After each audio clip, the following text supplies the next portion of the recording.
Karla, I'm really glad that you're here and you've decided to take some time out of your day to learn perhaps a little bit about mindfulness. And since you're here, I'm assuming that you are either a parent or a caregiver who is interested in learning perhaps some different skills, tips, or tools of how to incorporate mindfulness into communication. Perhaps you have young children, maybe teenagers, and perhaps you're even adjusting to having adult kids in your life. So, whatever stage of journey you're in parenting, mindfulness can be always an essential skill. And communication, as we know, can be an ongoing journey for us to continue to learn and cultivate to improve not only our relationships to people that we love, but also our relationships to ourselves. So I'm thankful that you're here. It's pretty informal. I've got my cup of tea. So if you have a favorite drink, beverage, snack, grab something if you want to have it with you while we're just kind of talking and sharing here today. Okay. So I'm going to go ahead and share my screen with you so you can get a peek into what it is we're going to be diving into today. So for this time, we will start our discussion out by talking a bit about what today's parental stressors are, why this is so important, why this topic, and why right now is there such a focus on parents and the difference in parental stress versus other adults here in the United States. And then looking at the ways stress might impact communication. We're going to engage in an informal mind-body awareness exercise. So you can, no need to jump up or anything. You can stay in your chair or, stay in your seat wherever you are. But we're going to be doing some visualization practice to cultivate mind-body awareness. And then we're going to spend a little bit of time actually engaging in some formal mindfulness meditation. And so beforehand, I'll guide you through some different poses that you can assume and how these can be so, so essential, especially those moments when you're feeling yourself, like maybe some of those verbal urges, if it's frustration or anger or disappointment, how to find that calm in moments that might be really conflicting or overwhelming, both for you and for your children. And then we'll wrap up with some communication tips, as well as some resources that may be beneficial to you after this workshop. So let's get started.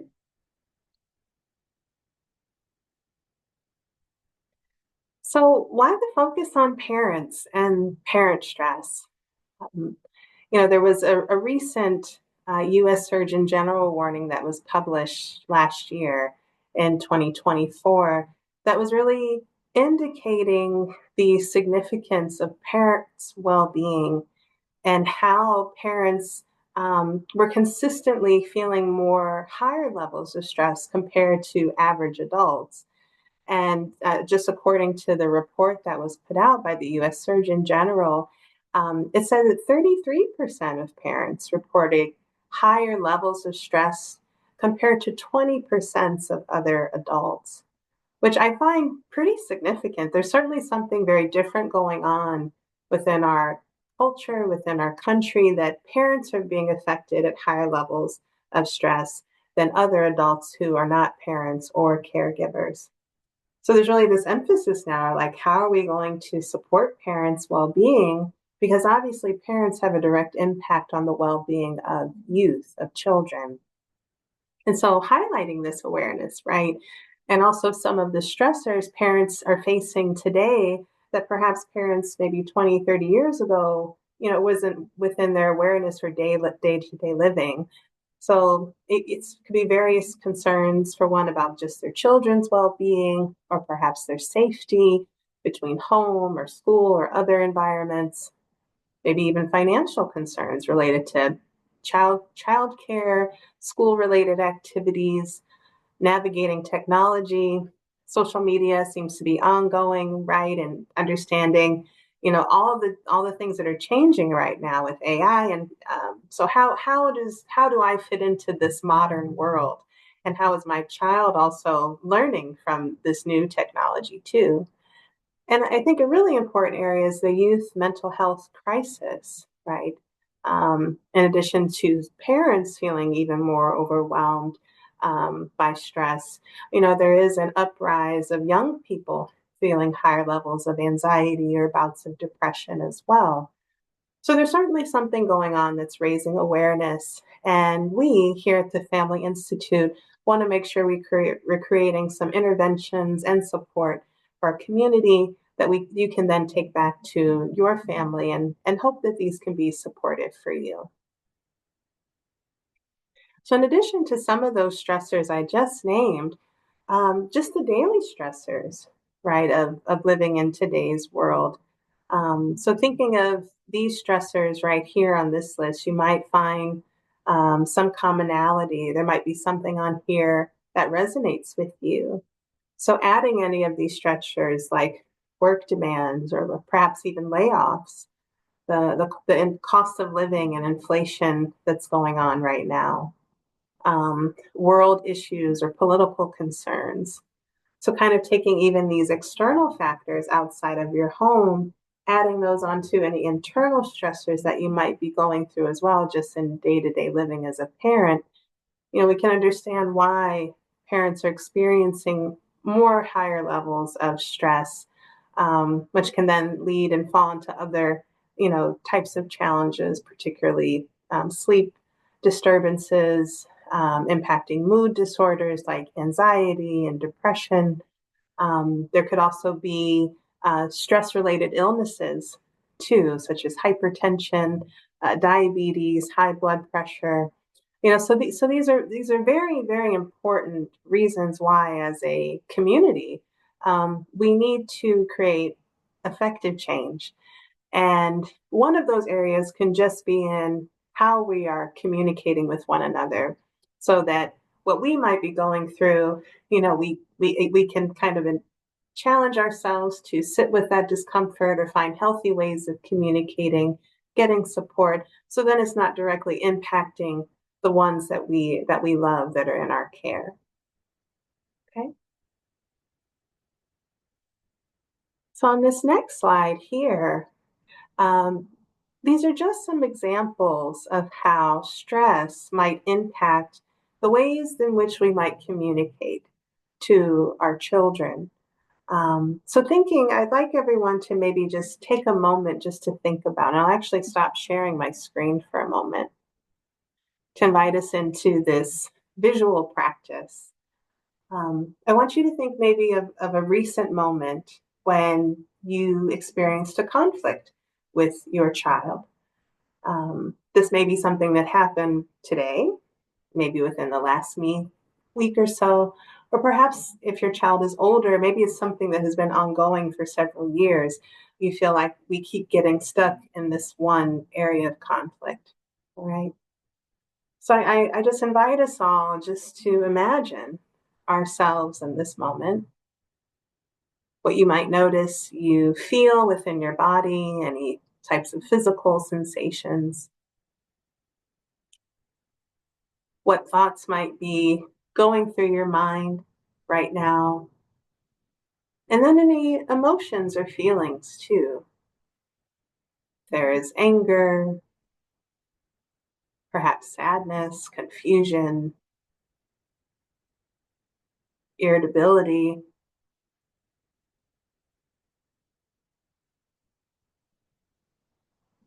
So just taking a moment to bring this thought into the now, right?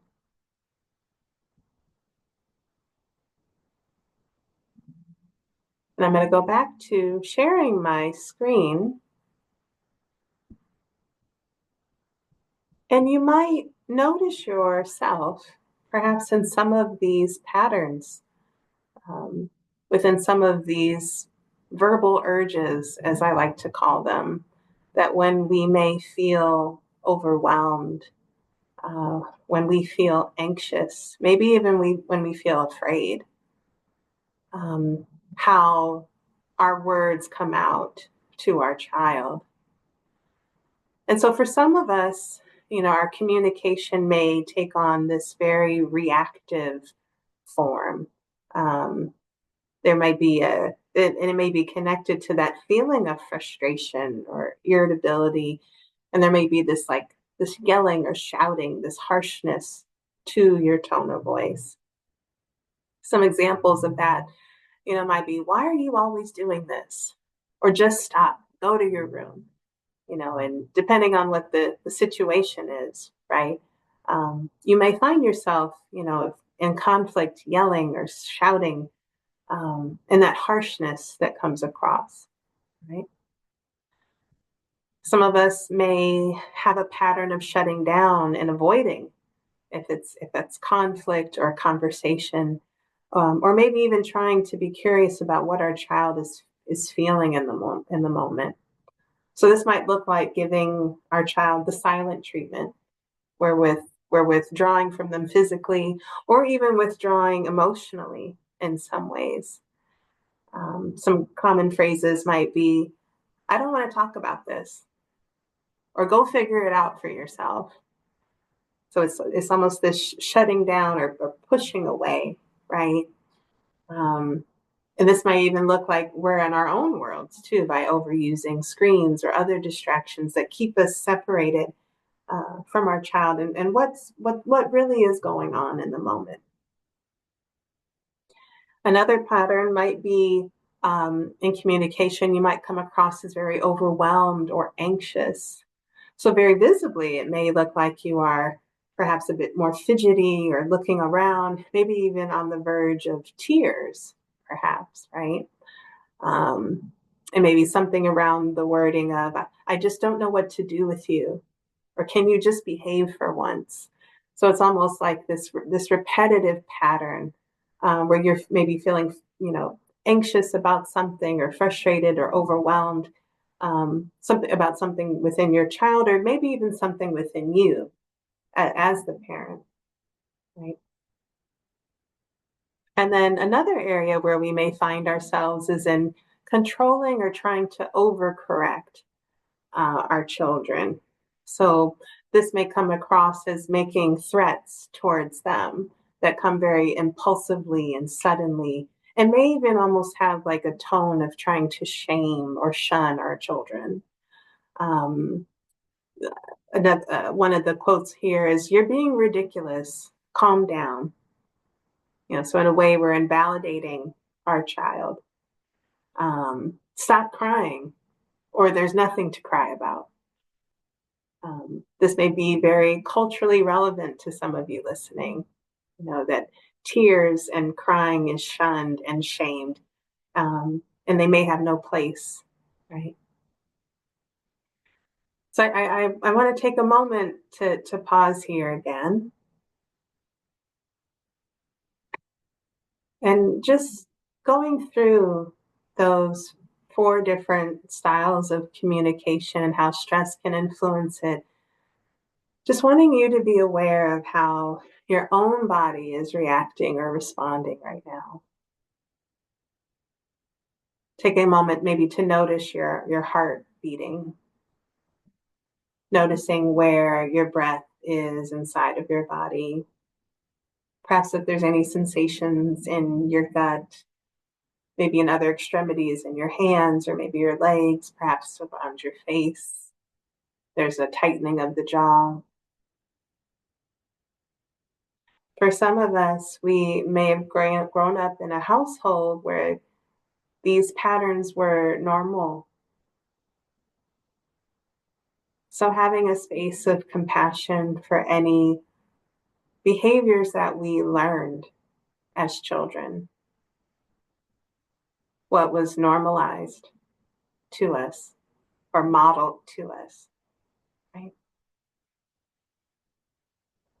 So finding your breath here for a moment, if this is relevant to you in any way, if it stems from somewhere else in your body's history, so to speak, right?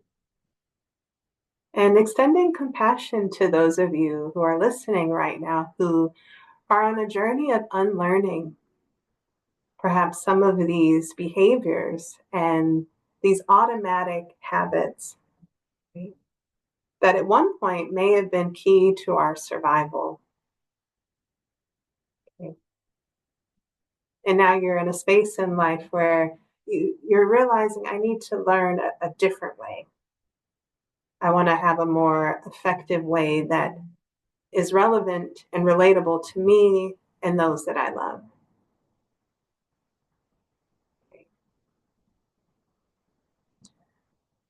So just taking a moment here to breathe in and breathe out. As we talk about stress, it's very common to feel sensations of stress physically. So taking in as many deep breaths as you need throughout this presentation, I highly, highly encourage. So I'm going to go back to the presentation screen here. And I want to come down to just this last area here. So after, these different areas of reactivity, shutting down, overwhelmed, controlling, forms of communication come across, there can also be then this aftermath. Once the dust has kind of settled and we're sitting maybe with ourselves, some of us, and myself included, I am by no means any perfect parent. We might sit with the critic, this inner voice, right? That then can create this guilt shame spiral, right? Some thoughts that may go along with that is that I'm a bad parent, or I can't do anything right. I'll never be the parent my kids need or want me to be. So if you've ever found yourself in this spiral of guilting or shaming, you are not alone. Which is why one of the practices we're going to do is a practice of self-compassion and loving kindness, which is also essential to our growth as parents on this journey, to honor what it is we're unlearning and what we are doing our best to improve in our daily living.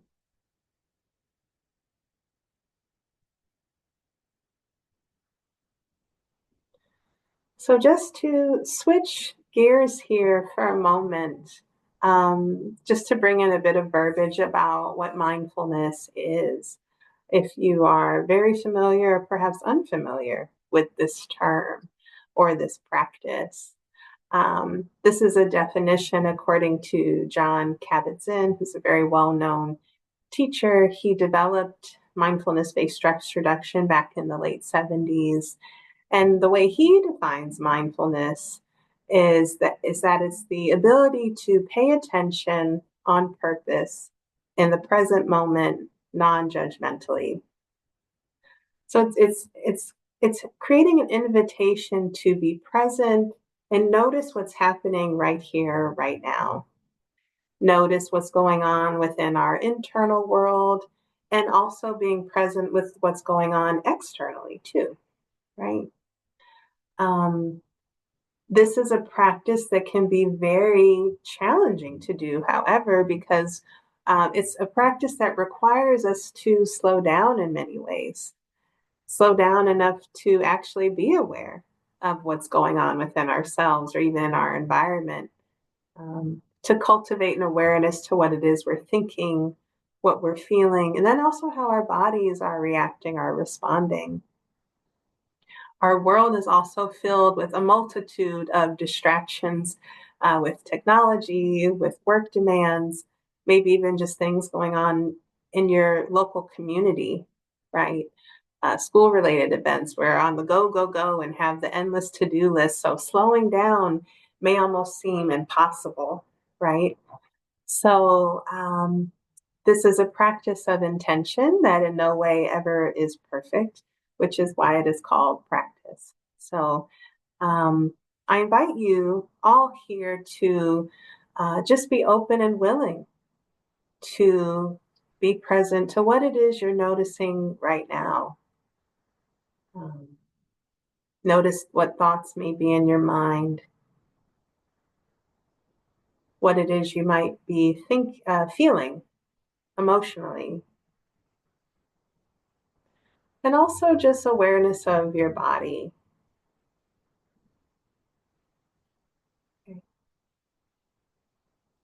So we'll have a bit more time to actually put this term into practice, but just wanted to have it here, especially for anyone who's very new to mindfulness, and just beginning to understand, this term and how to apply it in daily life, especially within communication.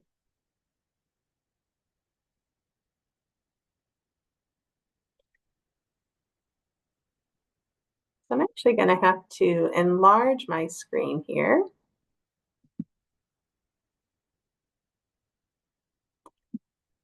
So as you can see here, I've created what I'm going to call our stressed person. Okay. Um, this is actually a tool that I use in my MBSR classes when we're trying to bring awareness to sensations that may be caused due to stress, or when we're feeling overwhelmed or anxious about something. And so I know I asked earlier for all of you to maybe think of a moment of conflict with your child.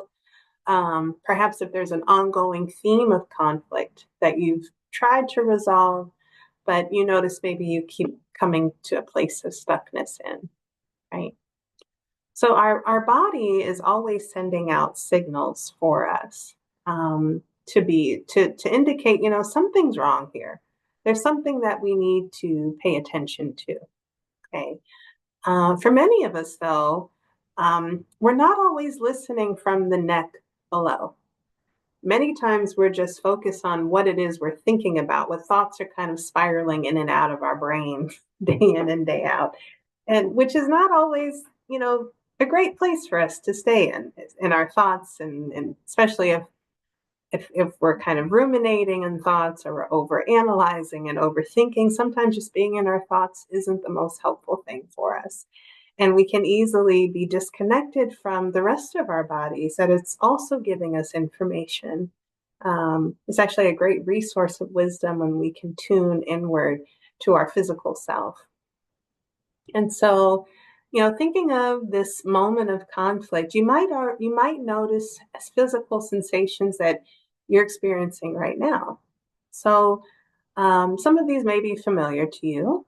For some of us, when we are in a conflict, we may feel it somewhere all over our face, perhaps get headaches or migraines. There may be a tightness within the neck area or along the jaw and cheekbones, especially. Like, this can just become a place that feels um, very tense, and even grinding our teeth to a certain point. I know many people struggle with teeth grinding, right? If they're dealing with an ongoing situation, and then showing up when you're asleep at night, grinding your teeth.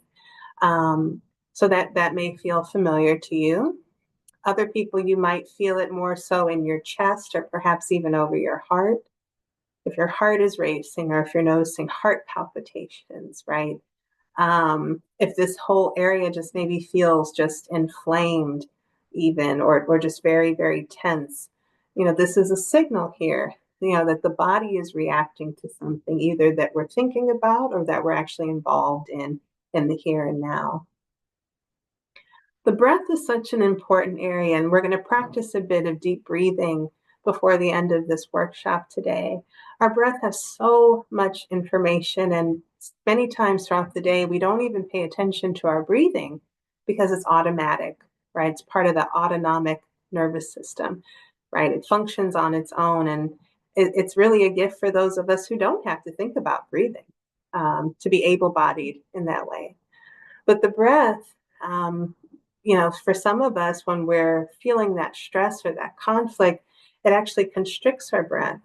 We may perhaps stop breathing at some point. We're holding on to the breath, right? And when we're not breathing, what happens? What happens when we don't breathe? It then constricts oxygen to the brain, right?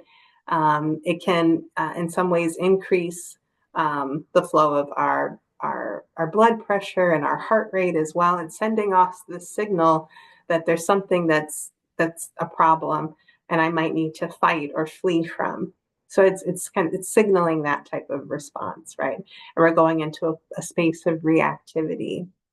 So even noticing right now, is your breath shallow? Is it constricted? Is there a sense of ease or flow? Is it reaching my abdomen or my belly breath? Right? Where is my breath in my body right now?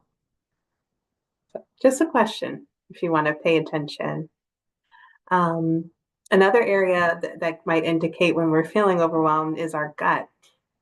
I'm a person that when I'm feeling anxious about something, I feel it all in my stomach.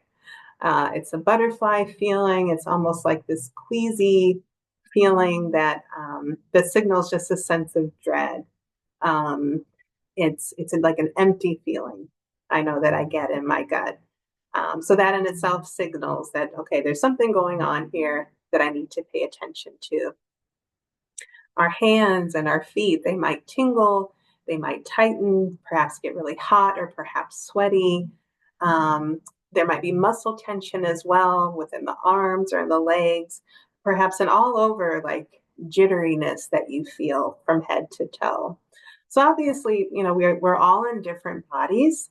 So this is just an example of how stress and overwhelming sensations might show up in us physically, but this will certainly look different depending on the body that you're in, of course.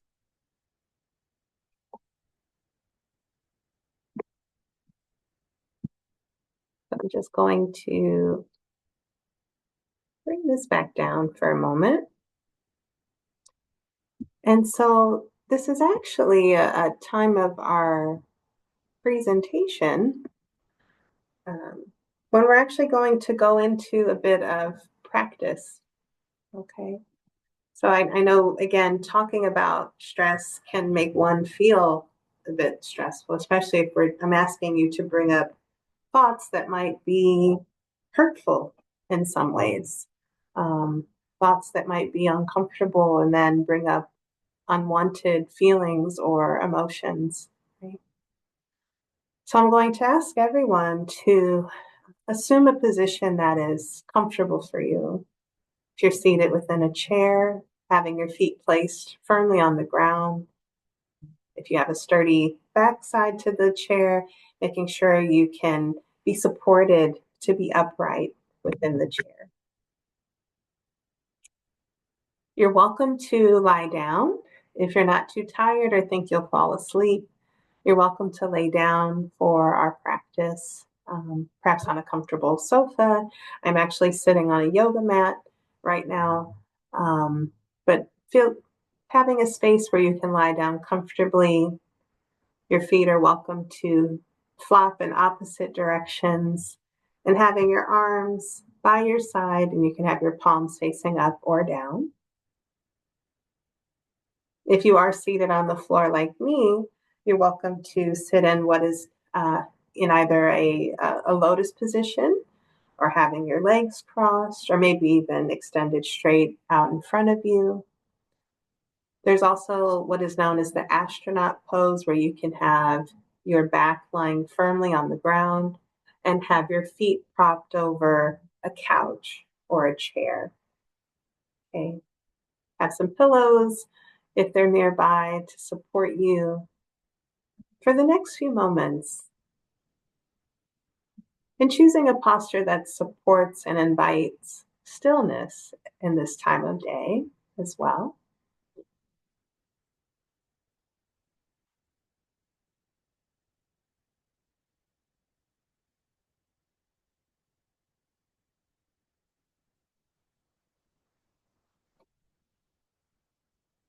And for our practice today, we're going to invite three different types of meditation. We'll be doing a very gentle body scan, which is one way of inviting awareness to our bodies and also nourishing the relationship between the mind and the body. We'll be practicing deep breathing as well. as well as a practice of loving kindness and self compassion.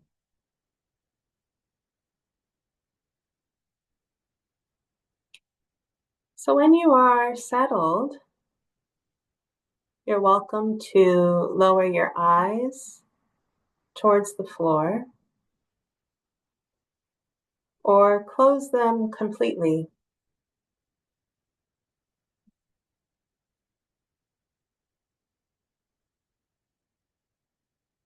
And taking a moment just to notice where your body is being held.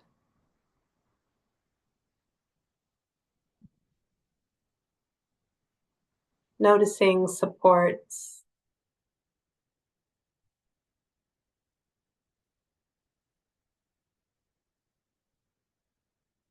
that are holding you right now.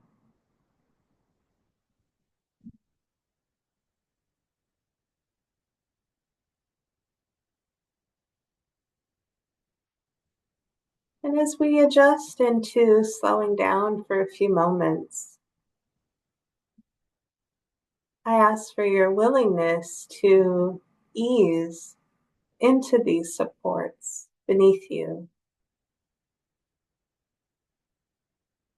to ground you in this moment of stillness.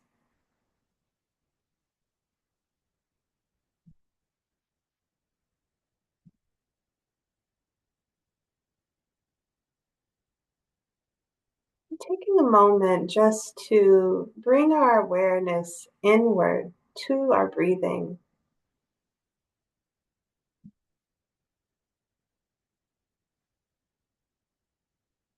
without making any attempts to change our breath, but to bring a kind awareness to our own body's breathing.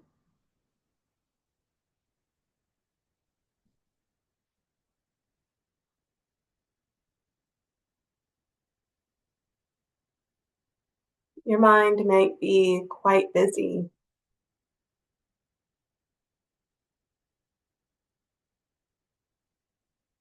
You may notice that you are distracted by other thoughts or feelings.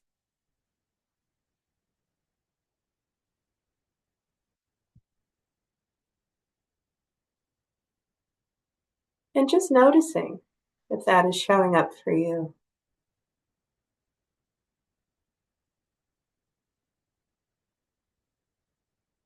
With a gentle firmness, bringing your awareness back to the breath, to your inhale and your exhale.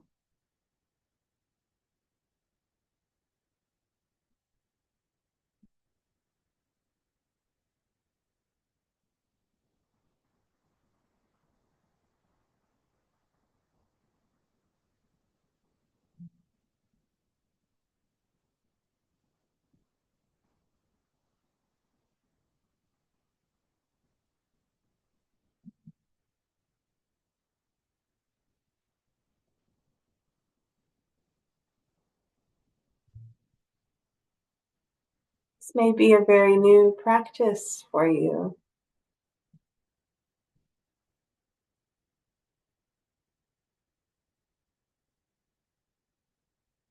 or one that is very familiar.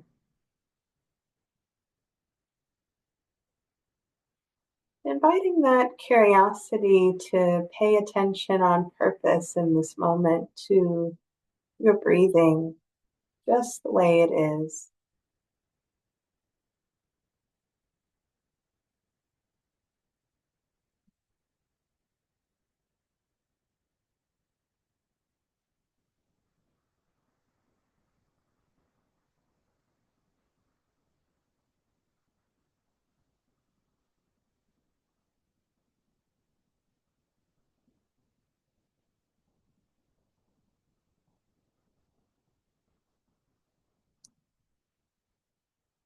As we continue to keep our awareness turned inward,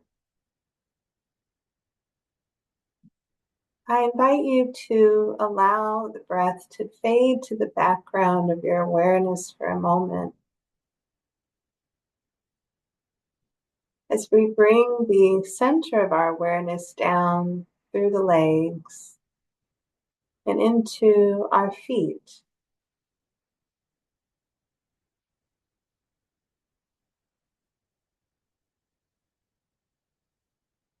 Inviting our awareness to any internal or external sensations of our right and left foot.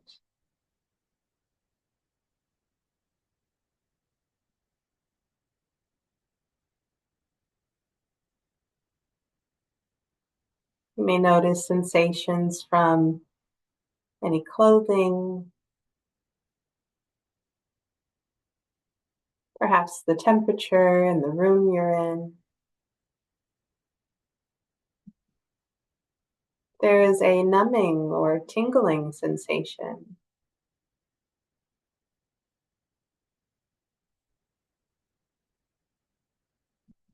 It's bringing a kind curiosity to what is here right now.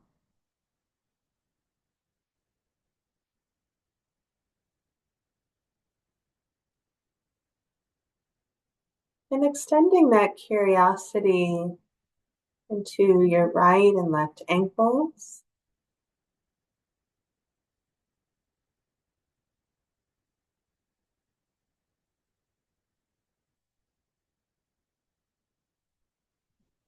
into your lower legs, palm of our shins and calf muscles,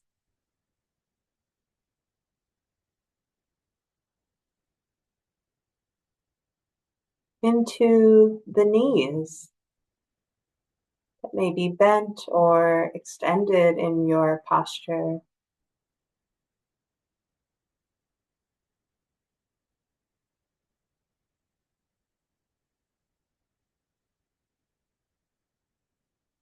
Inviting your awareness into your right and left thighs,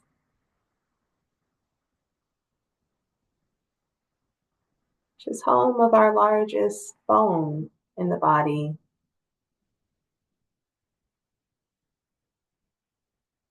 Feeling into the muscle groups of the inner and outer thigh, or what is to be felt along the skin.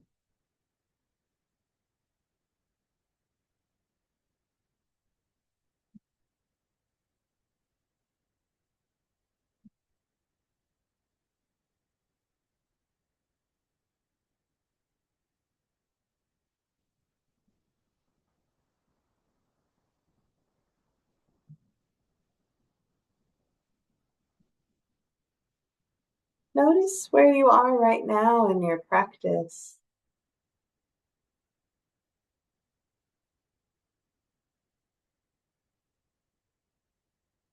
What may be arising in your thoughts or emotions within your body.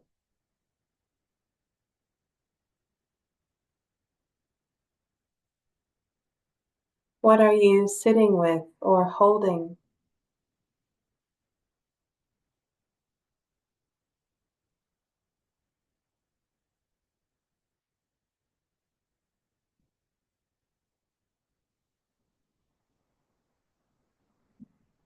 Acknowledging whatever you feel without judgment.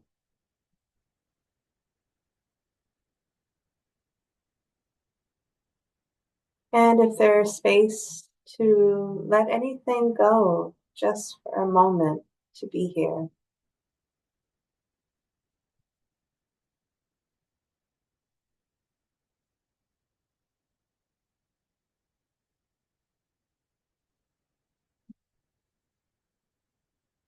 Inviting your awareness back now into the pelvic area, home to our hips and buttocks, reproductive organs and glands. Noticing any sensations that may be present here.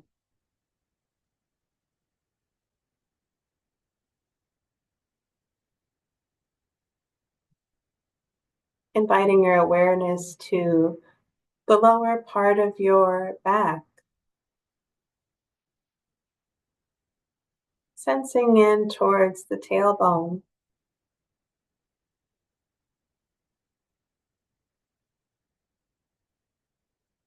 and allowing your awareness to climb vertebrae by vertebrae up towards the middle back, noticing the muscle groups on the right and left side of the spine,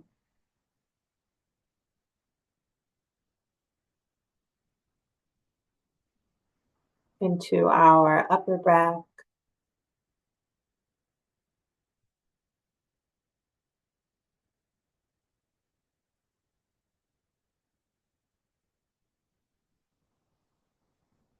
and reaching our shoulders, where you may sense your breathing,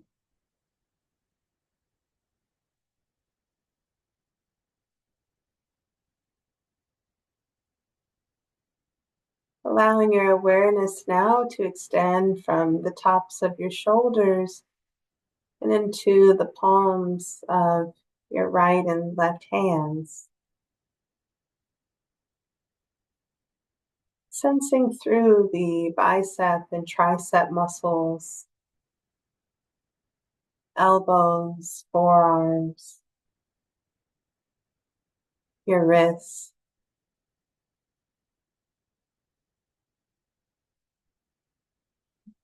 and hands that are now still and non-doing,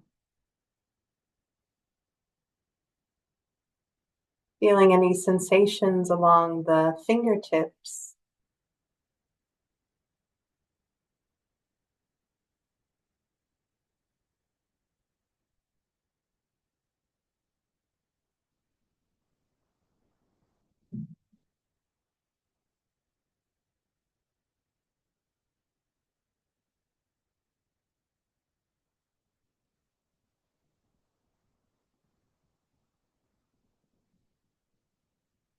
you may notice in your practice perhaps urges to move or to move quickly,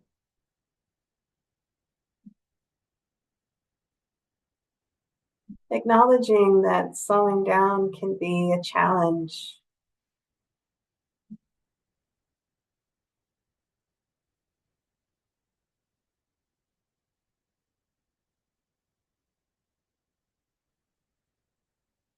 You are sitting with curiosity or acceptance,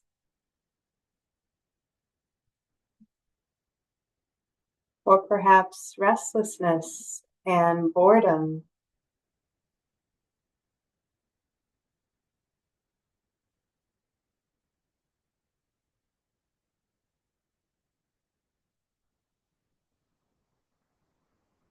Let go of any expectation for your practice to look a certain way, to be anything other than what it is right now.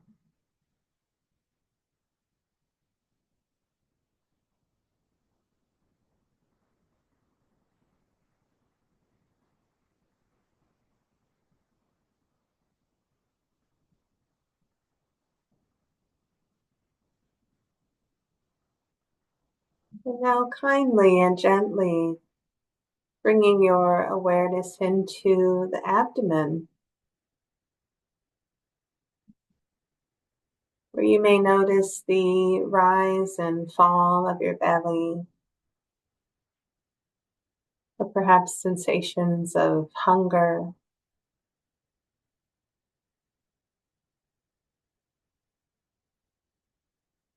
Bringing your awareness now into the upper part of your torso, which is home to our diaphragm, lungs,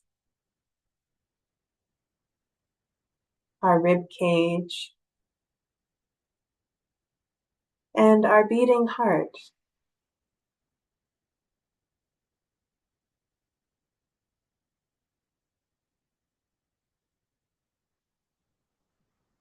Feeling into what is active right now.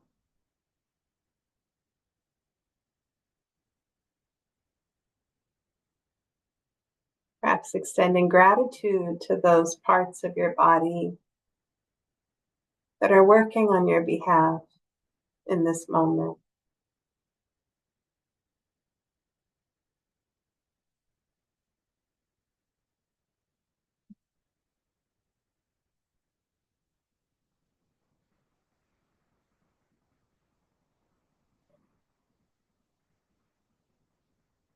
And now coming into the upper part of your chest,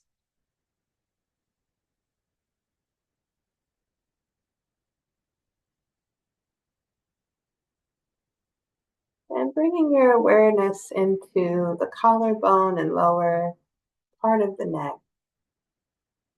And pausing here for a moment.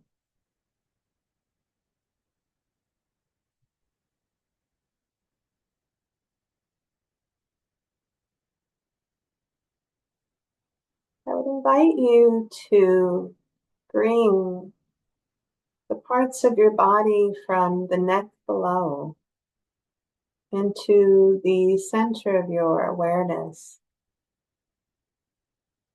from front to back and top to bottom, listening to your body, feeling its sensations.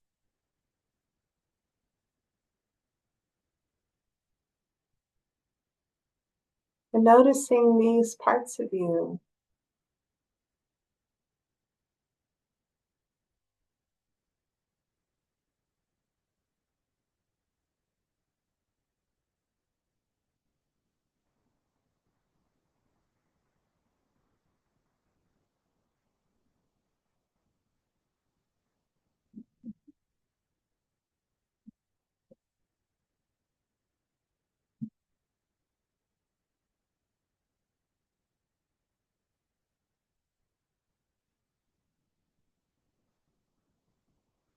Now allowing for the body to fall into the background of your awareness,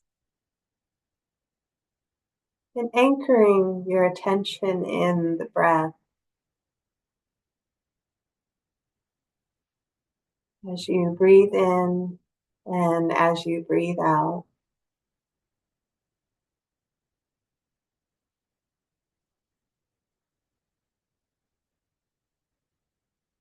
Notice if your breathing has changed or transformed in any way since beginning our practice.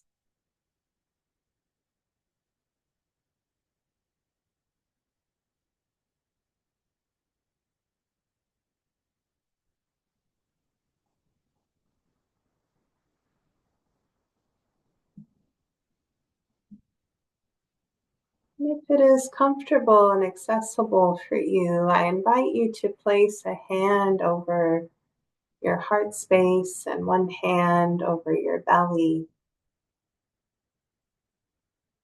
to feel into the sensations of your breathing.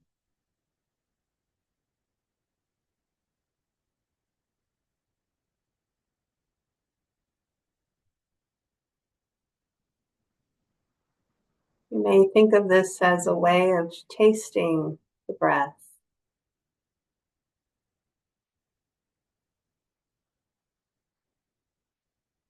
Noticing the difference between this inhale and this inhale.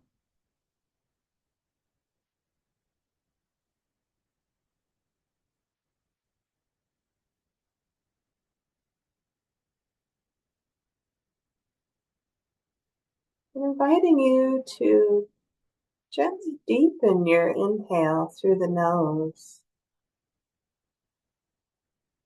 and elongate the exhale through the mouth.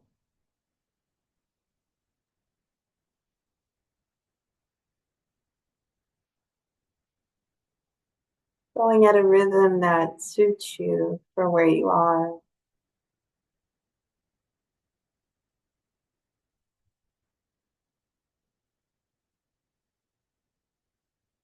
inviting that exhale to push out any stale air from the lungs.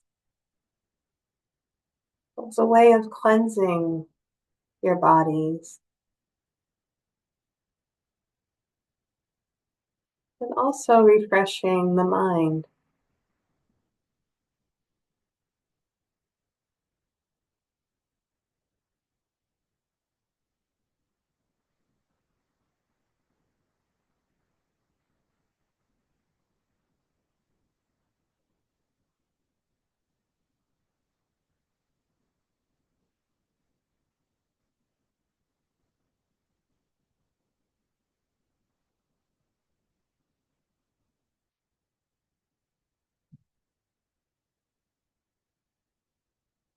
Returning back to the breath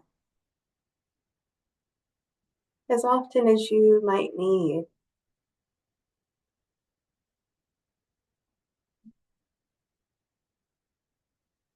Restoring the calm that already exists within your being.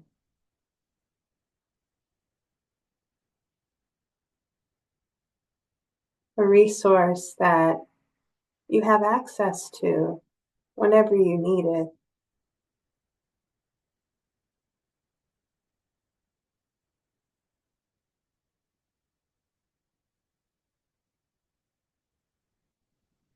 As you continue to keep your eyes lowered or closed,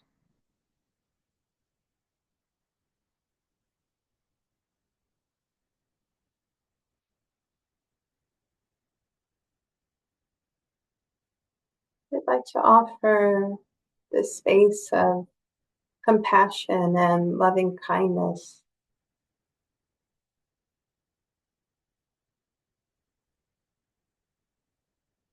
to practice being compassionate with yourself,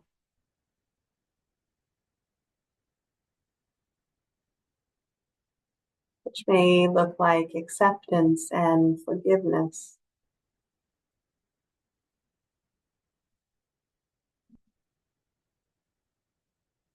Befriending who you are in this moment,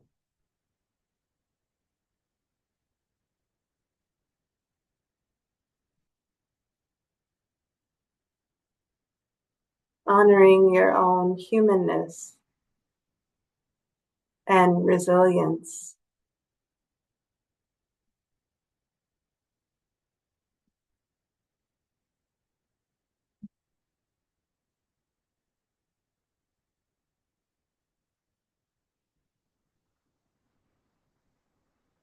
Taking the brave step to let go of guilting or shaming oneself,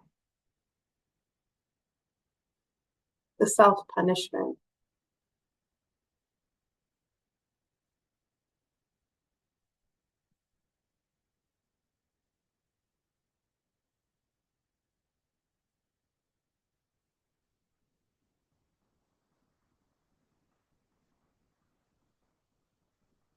Honoring the parts of you that are a masterpiece and a work in progress.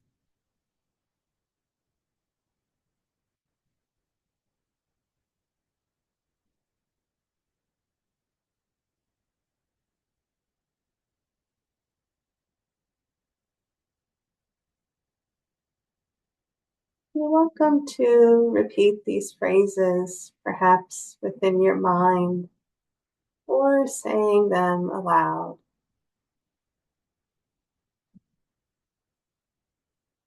May I be held in loving kindness.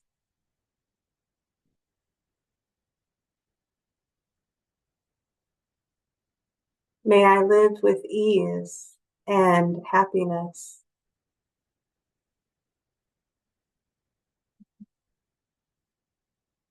May I be safe.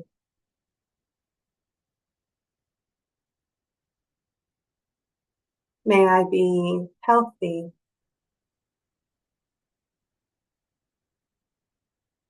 May I be free from all pain.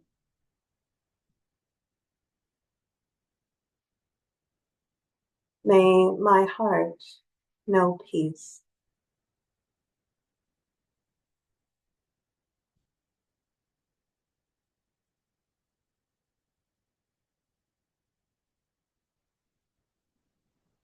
Allowing yourself now to take in a very generous inhale through the nose and out through the mouth. Doing that once more at your own pace.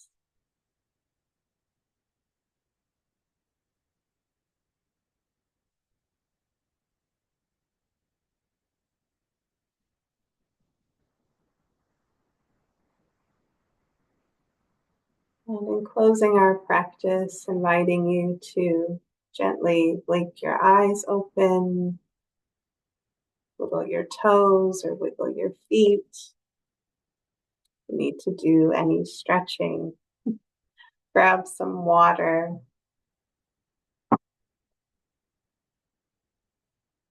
Thank you for taking that time to practice with me.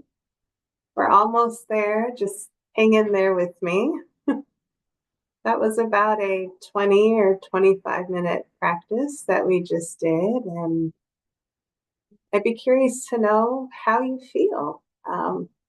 There's ways that you can contact me for feedback and how this practice maybe restored or reconnected you in some way, either to your body, to your breathing, or perhaps just to notice your own thoughts. So I would love to hear maybe what this practice meant to you and how you might use it going forward. So before we wrap up this workshop, though, I'd like to offer you some maybe helpful tips and encouragement on how to continue to take mindfulness into communication. So I'm going to go back into sharing my screen.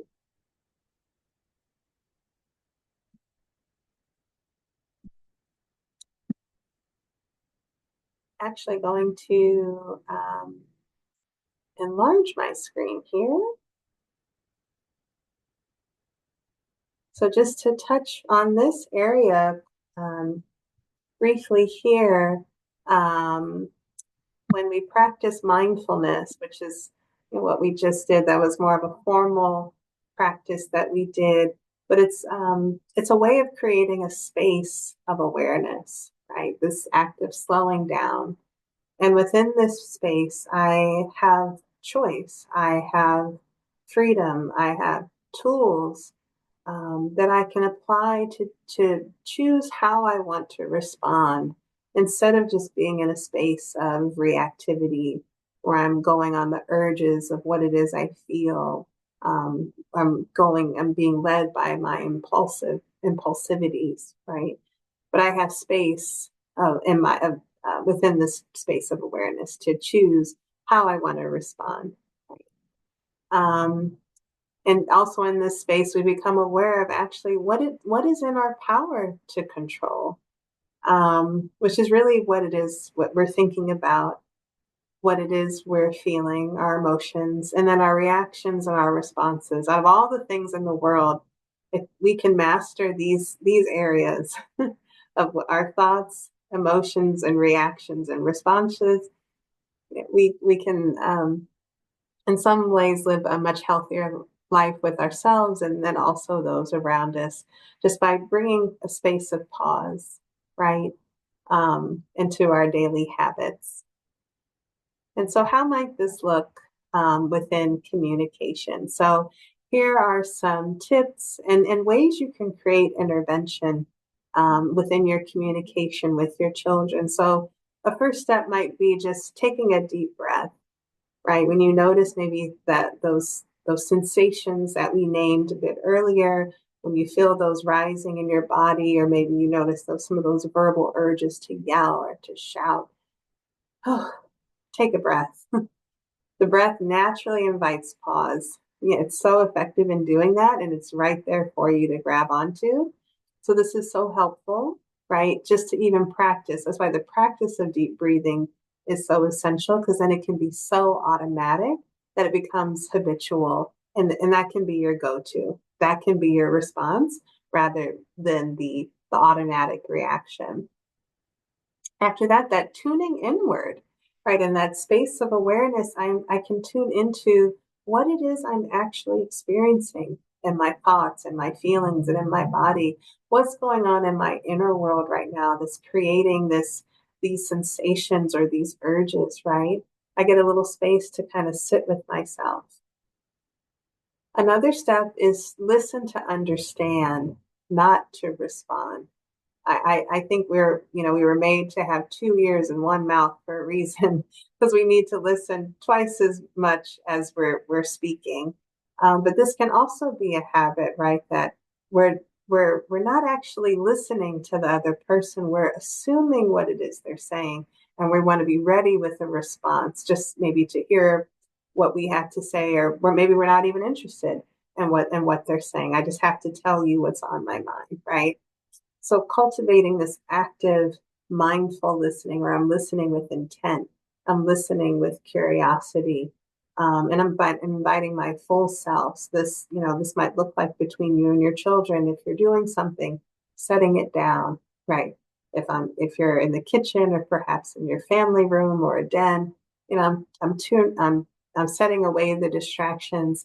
I'm bringing you my full attention. I'm making eye contact, so that you know that I'm present and I'm with you, because I really want to understand what it is you're saying to me and not assume what it is that you're saying. And inviting curiosity and compassion, these two C's can make the ultimate difference in your communication with your children. It not only creates more of an honest dialogue, but it can also build trust versus building conflict. Okay.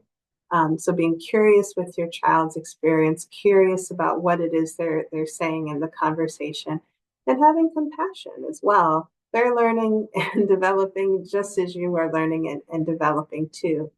So this can create that authentic um, uh, thread throughout your conversation with them.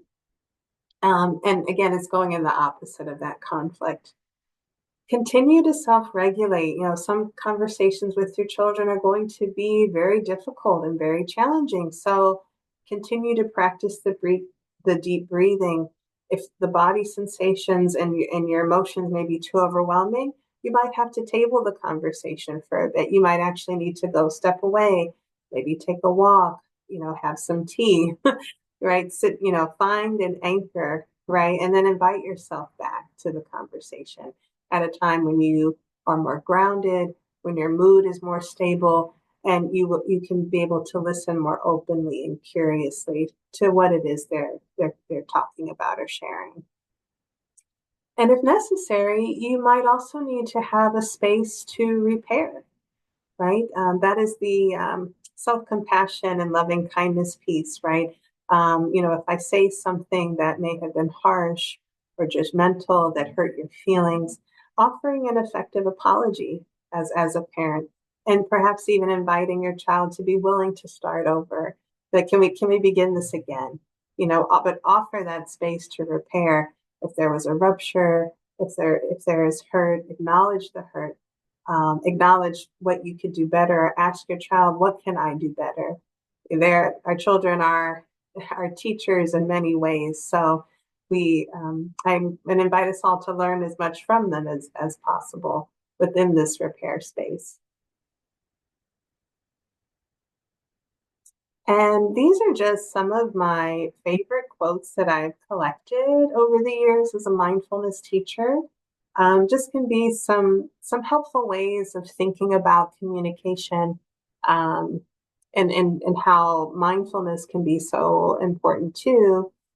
Expand the pause and take it with you in stressful communication. So sometimes when we're met with that stress and that conflict, we might feel like we have to go right at it, but keep that pause, keep that openness, take it with you into the stress, keep your calm with you. If you want to be heard, start by listening. And it makes us all the more effective as communicators if we're listening first, right? The first duty of love is to listen. I think that just speaks for itself.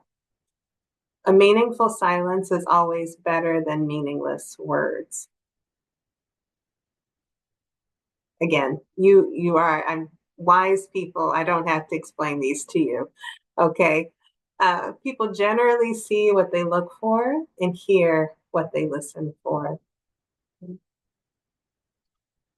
And this last quote, so when you are listening to somebody completely attentively, then you are listening not only to the words, but also to the feeling as what is being conveyed, to the whole of it, not part of it.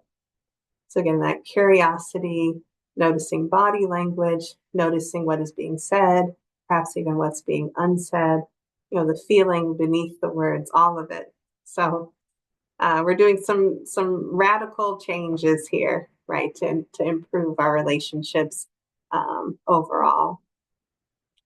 And just this last page here are just some resources for anyone who might be interested in, some books or podcasts or even other types of training institutes where mindfulness and communication go hand in hand.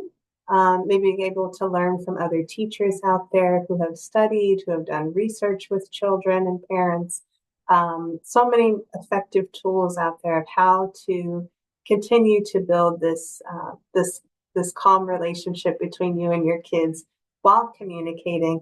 And again, in some ways that may even do some repair in your relationship to yourself. And so hope some of these are useful and beneficial for you. And that you can take them with you.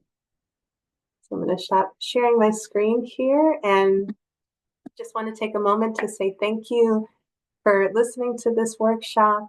Again, my name is Karla. I'm a staff therapist here and mindfulness teacher.